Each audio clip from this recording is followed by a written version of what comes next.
Hello, Troy. Hello, Niall. How are you doing today? I'm well, thank you. Good. We'll wait a few more minutes and see who else is going to join in, and then we'll get started. How's that? I'm at your disposal.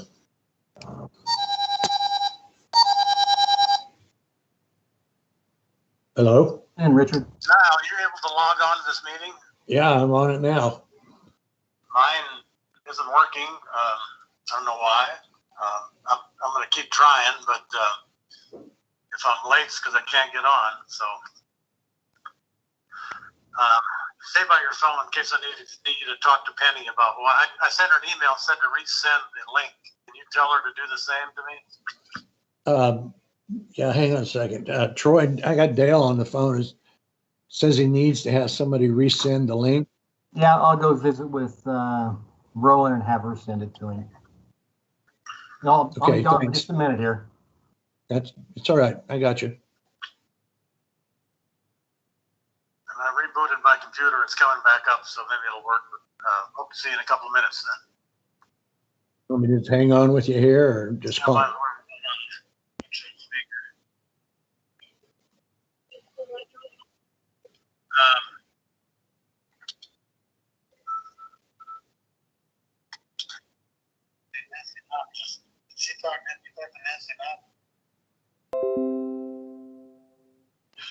Yes, Nancy is on.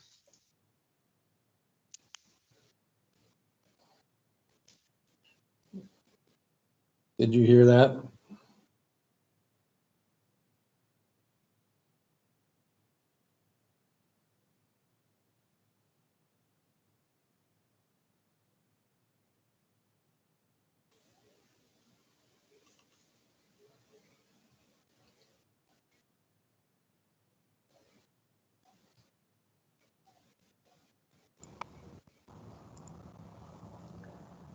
Well, I'm back. I visited with Rowan. She's going to send Mr. Goder the request again. She just stepped into my office and said that the link that Mr. Goder asked for this morning was actually for Monday's park board meeting. So, but she's sending him the new link at this time. We're kind of waiting on, I see Mark Manning is here now. So we'll, hey, while we're waiting, Troy. Yes, sir. I was going to tell you about my New Year's resolution. Okay. I'm going on I've gone on a special diet. It's called a Captain Morgan diet. I mean, I see you laughing, but it seems to be working. I've already lost 3 days.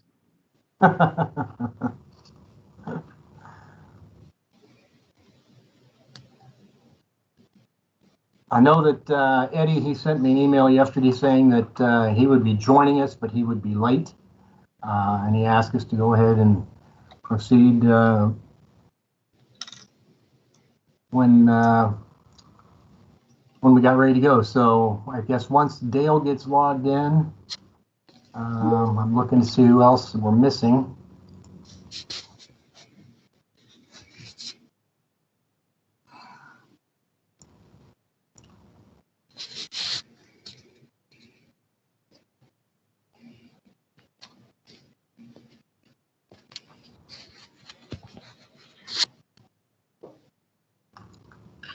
I visited with Penny earlier, and she said that she sent out the one-page report that Mr. Manning has put together and is going to be here to discuss, which is what the golf committee requested this meeting at our last golf advisory committee meeting to meet with finance in regards to the tax revenues that are generated for the Auburn Hills area. I know that he's provided that, and we sent that out this morning. So he will go over that information once we get a couple more golf committee members logged in.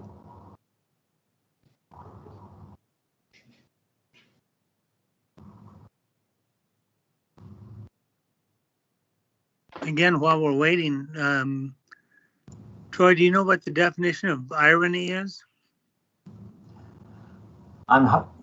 I'm fearful to ask, Richard.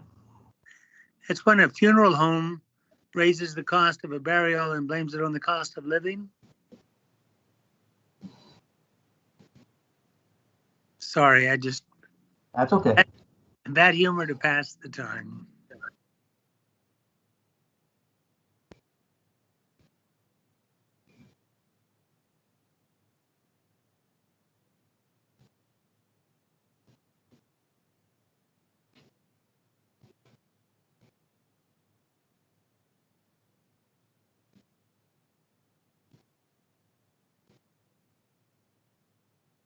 Nancy, welcome to the group, by the way. Thank you.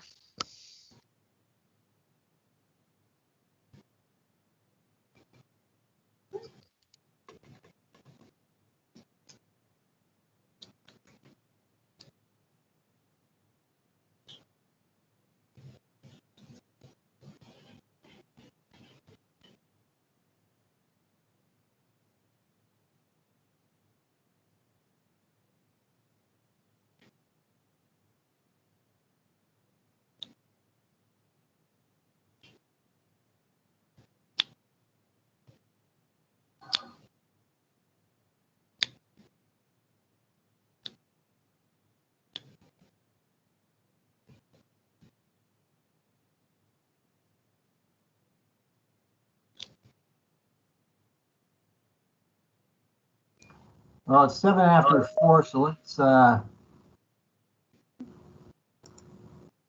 go ahead and call the meeting to order. And as you know, the agenda, we have just one item on our agenda today, and that was the discussion in regards to the property tax performance for the 2 square miles around Auburn Hills, an area from Kellogg to Maple and from 119th Street to 151st Street. Mr. Manning has put together some information that I believe has been emailed out to everybody. So at this time, Mr. Manning, I'll let you go over your information and visit with everybody. And if they have any questions for you, they will probably ask them. Okay, thank you. Hello, everyone. Good to see you again, virtually at least.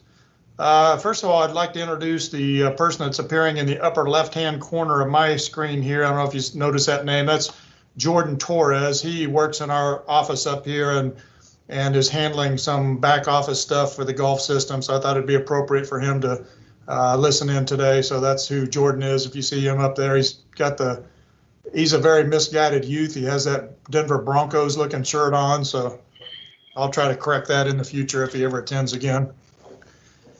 Okay, so I really don't know what your objective is. All I was told was that you wanted to discuss some of the assumptions regarding property valuation at Auburn Hills.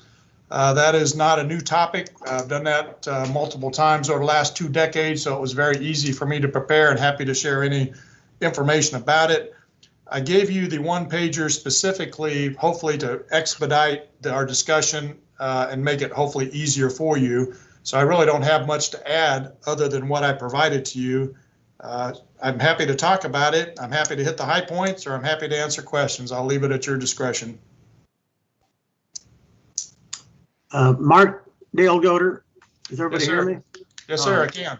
That's a great presentation. Thank you so much. I looked into that myself, thinking I could determine that, call the appraiser's office. What you did is remarkable. So I have one question. Yes, sir. When this project was initiated, it was on a schedule of repayment based on increased property tax revenues that paid off the first, I forget how much, 5 million, 8 million? 2 million. 2 million. And that worked perfectly as you described. When it got to the end of that period, what would have been the time, had that been left in place with that formula as you were using at the time, when would the full amount have been paid off? Yeah, I think I noted that actually, Dale, in the report. It was about 10 years. It would have paid off had we amortized it. It would have paid off in about 10 years, 2008. Okay. All right. And that's in that document. I missed that, I guess. Yeah, look at the last sentence of the intent of the increment after at-large debt was reimbursed paragraph. The increment would be available to support the full rate in the future. Okay, you're speaking financial language. I don't understand that, but. Yeah, no, I'm sorry. Look at the financing AGH golf course construction. I see. In fact, within 10 years, the cumulative quote unquote increment had generated a sufficient amount to offset the 2 million in GO debt. Okay, but that doesn't tell me to offset the rest of the debt. Oh, I'm sorry. I misunderstood your question. I'm sorry, Dale. I'm just saying if it had left that, it worked great to pay off that portion of it. Yeah. Had it been left in place because they didn't anticipate there would be additional obligations. Yeah. But had they left it in place, when would that have paid off what we're looking at now, the extra 5.7 million? Yeah, so your question really is, what is the cumulative increment since 2008, and does that equal the 5.8 million that the Gulf system owes the debt service fund? Exactly. Yeah, okay. I can answer that with about 2 or 3 minutes worth of work, so I'll keep answering questions and work on my other screen while I answer questions. And Mark, you don't have to. If you just say that way, it would have. I mean, it's clearly it would have at some point, right? Well, yeah, obviously, because the increment, as I noted in 2008, was $564,000, and 2008 was what, 12 years ago. So multiply, and the increment's grown since then. So yeah, definitely it would have, no doubt about that. Okay, well, for the body here, maybe that's the argument that we look to present to the council, that it was simply a matter of continuing a successful strategy that paid off the first 2 million, and had it been left in place, we wouldn't have this discussion today. Yeah. Any thoughts on that, Richard or Niall or whoever else is on? Yeah, I mean, the strategy could actually, when I looked at these figures, and it's up to 1.2 million, and I can tell you that the homes that are going in, a lot of the homes that are going in there now are far in excess of the value of the homes that went in there at the first. I mean, we're talking about $5,700,000 homes. So that number is going to increase substantially. And to me, the argument is, if they had just left it at that 500,000 and taken off the over and above that, then the 500,000 would have also been paid off after 10 years, which is basically 2 years ago, and they would have still brought in more than they had planned on bringing in at the very beginning. Does that make sense? Right, I totally agree, Richard. And looking at you mentioned the value of the homes. I checked on the value of the lots that are currently for sale on Vernota Court, which is on the south edge of the golf course. several vacant lots, called the developer. He said they're going for $180,000 to $200,000 per lot. Greg Ferris told me that when that first development went in, the lots were selling for 10 to 15,000. So there's a tenfold increase that I would think would factor into that payoff schedule. You're right, Richard. I think it accelerates even beyond what it was doing at the beginning. I will tell you, if you're interested anecdotally, that based on my data, the average taxable value of a house out there now is about $244,000, which is way higher than the average in the city of Wichita. I can tell you that. So that would affirm what you're talking about. Well, and Mark, I know you don't do policy. You tell us that over and over and over. But if we are going to advance an argument that makes financial sense, is it logical to do this, to say, had you just left in place that valid formula you used for the first 2 millions, that you wouldn't be having this discussion, and then that's not a inappropriate approach to it? I would agree with you that the development around Auburn Hills has produced property tax revenues to the city of Wichita equal to and excess of what was originally projected when it was built, and that if the policy direction was that that amount would be captured to offset any debt to finance Auburn Hills, that it would have been and will be more than sufficient to do that. How's that? That's great. I'm not saying that's the right decision, and it's contrary to what the council approved in 1997, but I think that's actually true, what I just told you. Okay. When you say will have been, are you saying that we're not there yet? No, we're past there. Yeah, we're past it. Okay. Yeah, like Richard pointed out, I mean, the increment's $1 million a year right now. So, you know. I have another question, maybe not so easy to answer. The golf course is an anchor for that development. Is there a way to quantify how important the golf course existence is to sustaining those values and fueling future increase? Yeah, fantastic question. I would have no way of knowing how to do that. You know, you could argue either way. I totally understand your argument, and I wouldn't disagree with you. But that's, you know, I don't know how you measure that. That would be a speculation of a developer, I imagine. That's a great point, Nancy. It may fall to a realtor or developer maybe to say what that means when you sell a property to have that quality golf course adjacent to it. Be something we've put into our argument, I think. The golf course isn't going to go anywhere. Well, Clap went somewhere, Niall. They can go away, unfortunately. But in this case, it seems like a real asset to the area that should be sustained. True, but there's no way that you can put a reliable evaluation on what the property be worth with or without the golf course. From a practical standpoint, I think the better argument is to go back to what the city was forecasting at that time, which was to sell 500 lots at a approximate price of $140,000 per house. And that was based upon a projected cost of the golf course. Now, the golf course cost a whole lot more than it was projected at the beginning. And I can tell you, I've done a deep dive into this, and a lot of it was caused by the fact that the city had not worked out an agreement with the federal government for the wetlands areas that we were putting the course through.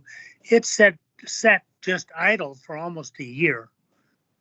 And that ran up huge costs because the course contractor left all of his equipment out there. And when they came back in, they charged it off as if they were continuing to work on it. And we also had a situation where they managed to fire the golf course construction foreman, which at the time, whether or not it was necessary or not, it caused a major problem in keeping the costs down because they did run rampant. So honestly, when you sit down and say, well, the cost of it, first of all, the value increased, but the city was the fact that it went significant over the projection of, I think it was 7 million, and then kept going up as these delays occurred, was the fact that the city is trying to make the golfers literally pay for problems that weren't their own making. Richard, I think that's an excellent point. I don't think that's been brought up enough, that you have to assign the blame for the overrun to somebody. If it were, purely the golf course that incurred that, that's one thing, but your description of that seems to indicate that we could put this on the feet of others, so the responsibility for paying it off maybe doesn't fall to the golf course as much as it does to the city. Mark, does that make any logical sense? Well, I personally don't agree with anything that was just said, but that's just my personal opinion. Tell me why. I don't understand. I thought Richard makes it good. Somebody has to, Why is it a property tax owner's problem that Auburn Hills cost more to build than what we initially estimated would be the argument I would throw at you. And by the way, the initial estimate was 4.7 million. Yeah, I got the very first estimate. So what drove that overrun? Assigning that, was that the city that initiated that, or the? Well, I don't want to disagree with Richard because I'm sure he knows a lot more about it than I do, but I think a lot of it dealt with the scope. I think the scope was expanded throughout the project too. Okay. Mark, and I first of all, I am one of people who just think you do a ridiculously good job, and so I feel bad about bringing this up, but I also checked out the cost of building golf courses in the area, and some of them in locations. One of them, Sand Creek Station, and it didn't come anywhere close to. And they had all kinds of issues in building that course. What they were building, the projection of the average golf course in the category of Auburn Hills is $7,000. Yeah. And that's what, of course, a golf course architect will tell you right now. Well, and that's an argument that the GAC could take to the park board and the council, that comparing us to Sand Creek Station is a valid comparison. I had a long conversation with the city manager about how they are paying for the golf course with the increased valuations or property tax revenue coming from the residential growth around it. There are some years they fell short when the housing developments, housing crisis was in place, and the city had to put some money into it. But long term, that's their strategy, and they think it's a valid thing to do because of the value of the golf course. So I think that's an argument that, using Sand Creek as an example of how it's done successfully, they didn't cut it off after 2 million. They said, we're going to pay for the golf course with the valuations from the housing. And if we simply would say the same thing, we wouldn't be having this meeting. So I will tell you, Richard, there is a person that would be able to tell you answer a lot of your questions if he wanted to, probably, and that's Mr. Ferris, because he was intimately involved in the development of that out there. So I'm sure he knows a lot of the answers to why it went from 4.7 to 10. I'm just saying, you might, if you want to visit with him, I'm sure he could probably shed some light into that. Oh yeah, he and I have had long conversations. Okay, I figured you had. Together, and he will agree that whole deal with the federal government and the wetlands. Yeah. That became a major problem. Yeah. Because along the fourth and fifth fairways, as it carves through there, it's the reason we can't have a bridge. Right. From that, you have to go all the way around, and And on the the third hole, the federal government ended up walking away from the whole wetlands idea, and golfers are now they've mowed it down, and you can hit into it and hit out of it. So the bottom line was the line of communication at the time between the federal government and the golf course architect or construction was not good. I mean, it was a die course, and it was his son that wasn't Pete, but it did sit, and Ferris will tell you this. It sat for, I don't know if it sat for a full year, but pretty close to it.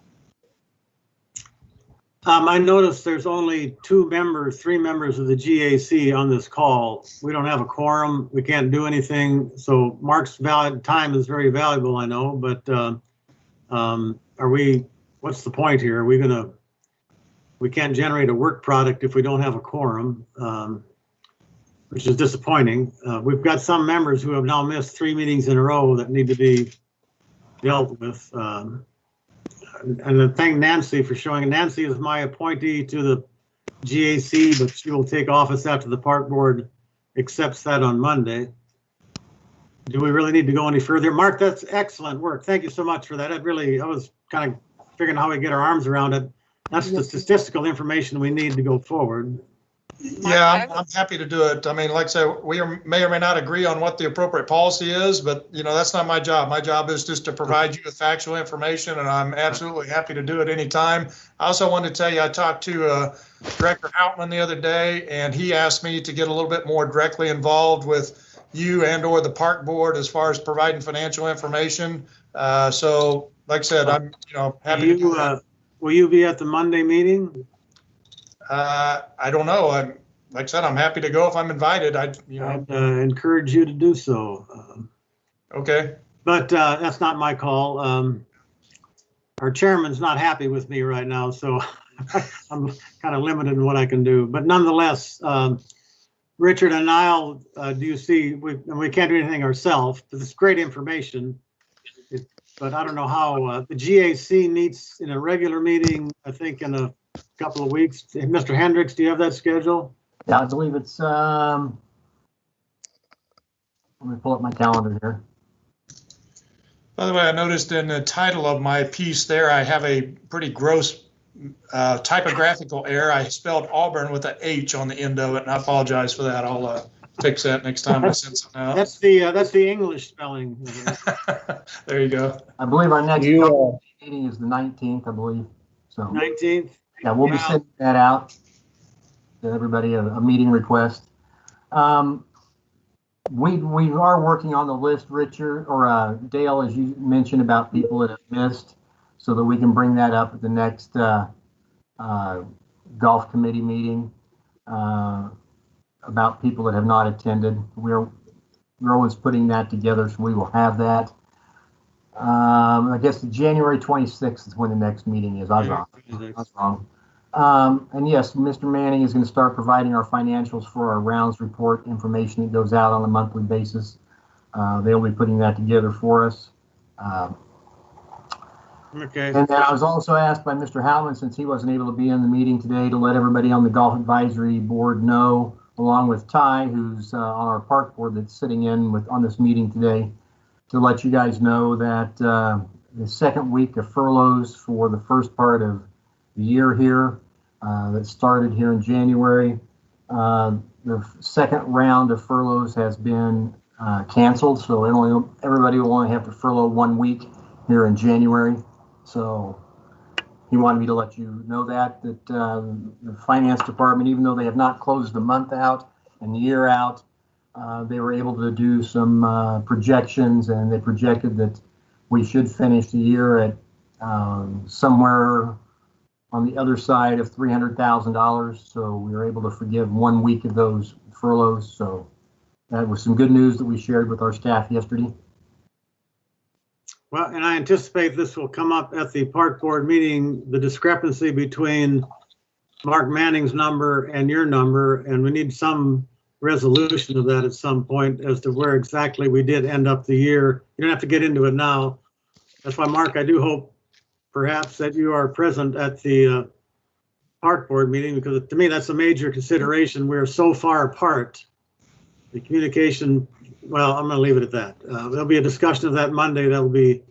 Well, I can tell you that the numbers that we use, we've pulled from our performance software system, and we've also pulled them. Our park accountant team has pulled the numbers for me out of our Munis system. So if there's a discrepancy there, then there's got to be a different way that Mr. Manning's running the reports versus what our accounting team is running the reports. We'll be talking about it. We will talk about it Monday. Mark, you are now the Director of Finance? Yes, sir. And congratulations. Thank you. Yeah, Sean retired. Those of you that knew Sean Henning, she retired here recently, and the manager appointed me to replace her. So that's great. That's great. All right, I don't have anything else. Niall, Richard, or you see a reason to continue here? Well, I think the biggest takeaway for me, and I think for the committee for future discussions about the direction of the golf system, is that we've confirmed with Mr. Manning that the valuation increases at Auburn Hills have created significant over and above revenues over and above the actual cost of construction. Is that right, Mark? I would say that's undisputable. I agree now. Yeah, I agree. I think that's the major takeaway here for anytime we have future discussions about the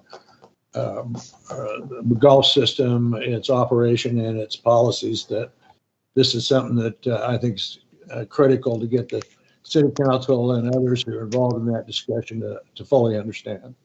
And Niall, I'll represent that at the park board meeting when this discussion is up, to say that we heard this presentation, and the take from you and Richard and I are that that's the single important takeaway, is that it has fulfilled its obligations and they can sit back, but we'll let that go where it goes.